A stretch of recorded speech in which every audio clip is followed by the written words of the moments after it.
Pennsylvania. Now, during the Battle of Brandywine, this was a little town on a road. This is Route 202 in front of me. Now, you see a structure behind me. This is a building.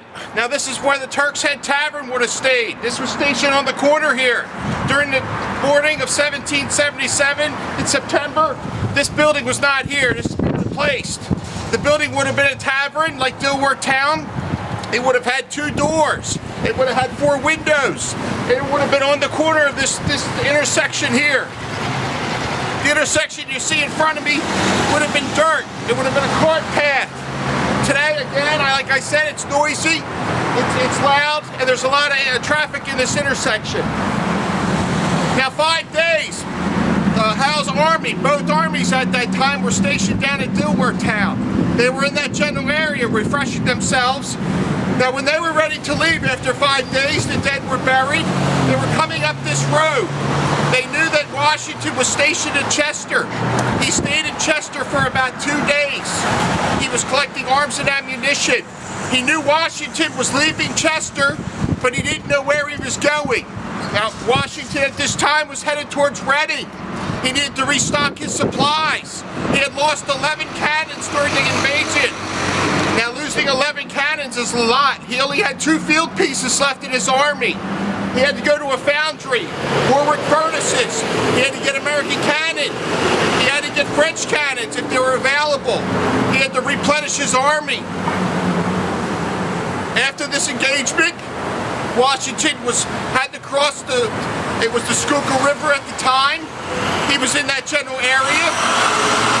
Now, what basically most armies did when they weren't fighting is they split their army. They had to split their army up. Now, they couldn't move in one big mass.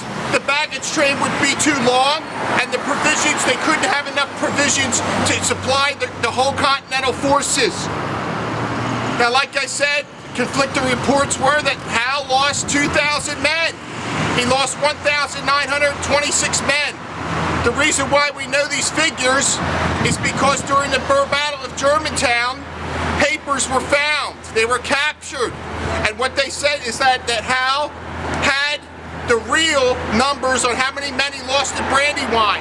He reported he lost about 400 men, killed or wounded in the whole army.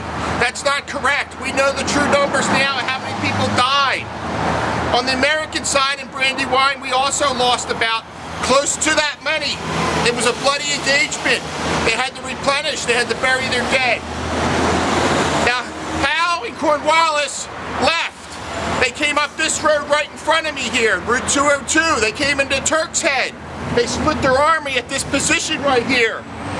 Cornwallis took his army, about 7,000, up this road towards the Great Valley. Now, the Great Valley is 2 mountains. It's from Mount Hope and Mount Misery. It's a ridge. It's flat land. And there's a road that goes right into Philadelphia. It's called the Paoli Pike or Lancaster Pike. They were trying to get to that position. They wanted to go into Philadelphia and take it. Now, Washington knew this. He had to get across the Schuylkill and protect it. He wanted one more chance to protect Philadelphia. He wanted another go at the Redcoats, and so was his army. Howe took this option. He went right. He went down this road here, Market Street. They split their army.